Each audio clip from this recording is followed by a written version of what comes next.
In this video, I'm going to show you how you can change your video generation model in Perplexity. If you wish to generate videos direct from Perplexity, this is very possible because Perplexity has allowed integration of the latest and the best image generation models out there on the market.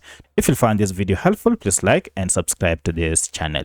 Now to do this, you need to go ahead and log into your Perplexity AI account and then click on your account here. From this, head over to all settings, and from this choose preferences.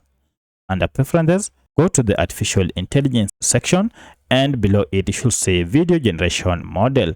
Go ahead and choose your preferred model from here, and this will require that you have a pro account for you to be able to select your image generation model of your choice. So that's how you can choose or select your image generation model in Perplexity. If you have any other question, kindly let me know in the comment section. Otherwise, thanks for watching and let's meet in the next video.